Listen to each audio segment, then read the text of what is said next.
Graças e paz, tudo bem? Quero te convidar nessa noite a fazermos juntos uma reflexão sobre a realidade da igreja contemporânea, a igreja atual. Hoje nós estamos vivendo tempos difíceis, tempos no qual falta referências sólidas de espiritualidade, de embasamento bíblico, de testemunho que realmente glorifica a Deus. Essa é uma realidade, tá?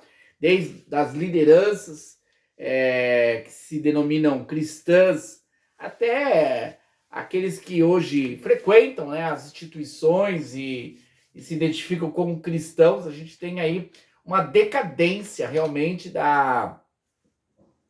do testemunho, né, da postura como cristão. Isso é muito triste, isso faz com que nós perdemos a força de sermos uma referência na sociedade, e também isso desmotiva principalmente aqueles que estão iniciando na fé, aqueles que estão ainda iniciando na sua caminhada e de repente se deparam com uma realidade que não apresenta, né, estímulos para uma vida piedosa, para uma vida de dedicação à palavra de Deus, à obra missionária, à espiritualidade. Porém, essa realidade ela não aconteceu por acaso. Tá? Eu, como cristão, já estou aí há alguns anos sendo um severo crítico, né, à conduta pelo qual a igreja tem se postado, né, e tenho escrevido alguns artigos, tenho alguns conteúdos meus que, na verdade, procuram confrontar, né, aquilo que é a fé cristã, o princípio, né, da prática cristã e daquilo que realmente é praticado na nossa, né, contemporaneidade.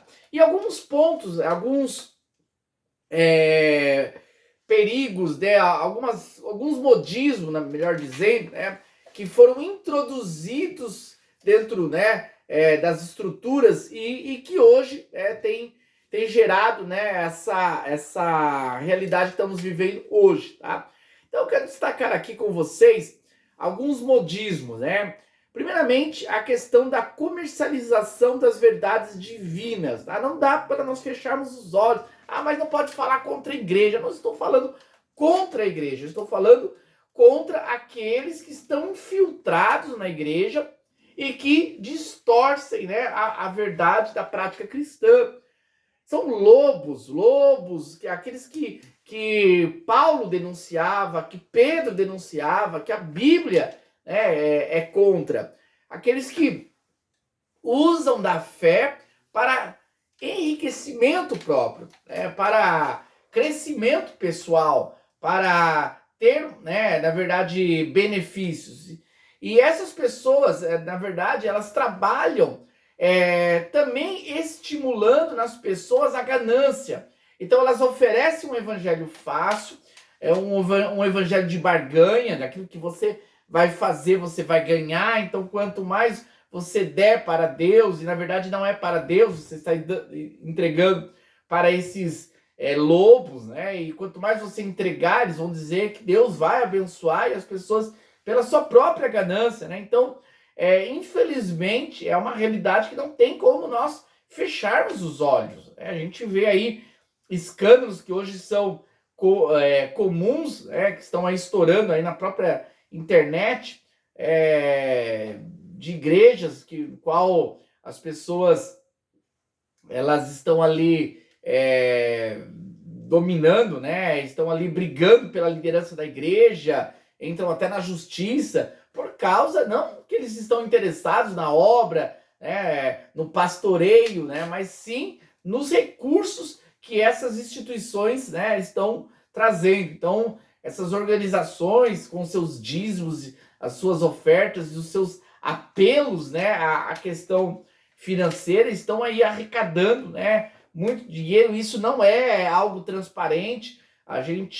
O membro comum, o frequentante, ele não sabe, né, o quanto circula, mas qualquer um que, né, possa observar, possa analisar, vai perceber, né, que pelo número de reuniões e a forma como é feito os apelos para arrecadação, claro que se levanta, né, o montante, até porque as instituições não têm tanto custo, né? Tem o custo do prédio, o custo água, luz, tal, mas não paga altos impostos, não pagam funcionários, então a maioria são voluntários, então a gente tem esse problema aí em relação à questão financeira, a comercialização das verdades divinas. Lembra do texto, né, que Jesus ele entra ali no templo, né, e ali tem os cambistas, tal, e Jesus se revolta, né, com aquela postura. Por quê? Porque na época se dizia, né, que para trazer um sacrifício tinha que ser um animal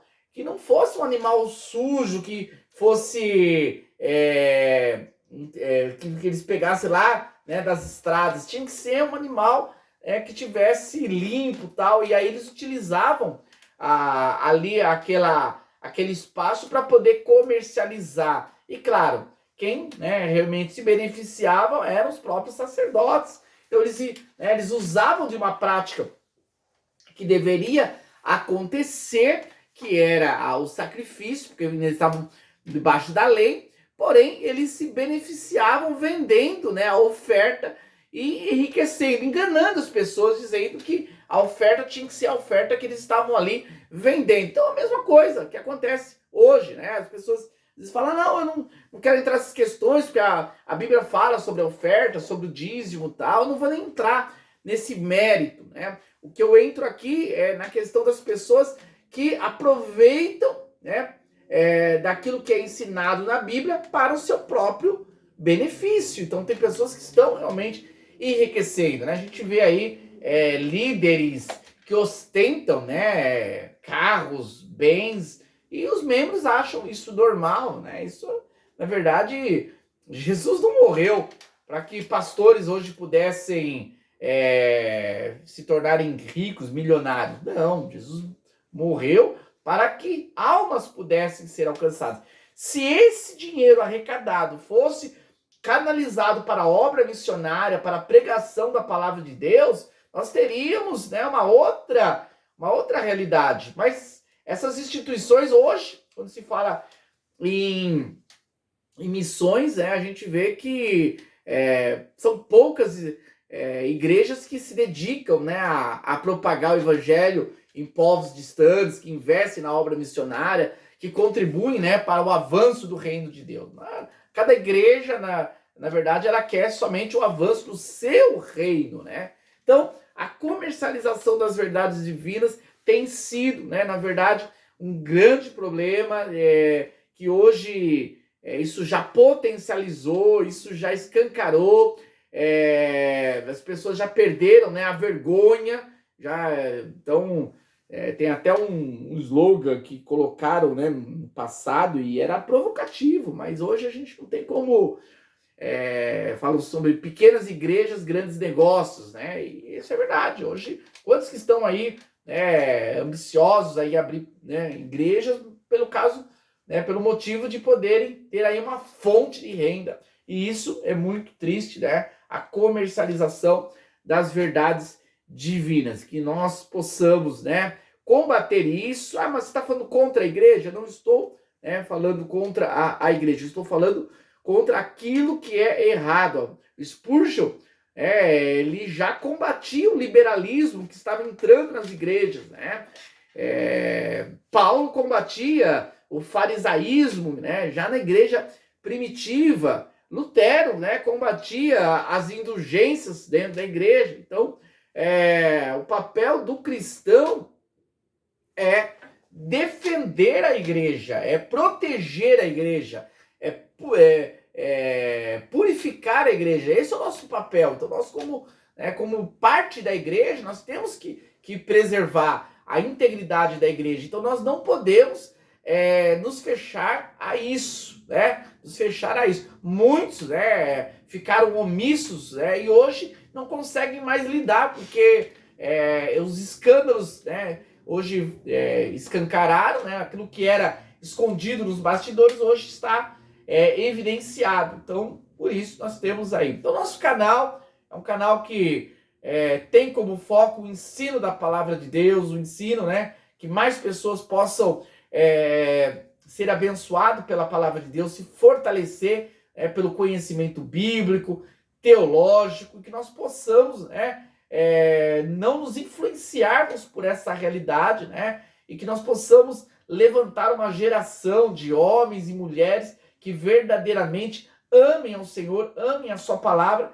e que não possam, né, ser lobos que estão comercializando, né, que estão engajados, né, na obra de Deus somente para o seu benefício próprio. Então essa é uma reflexão.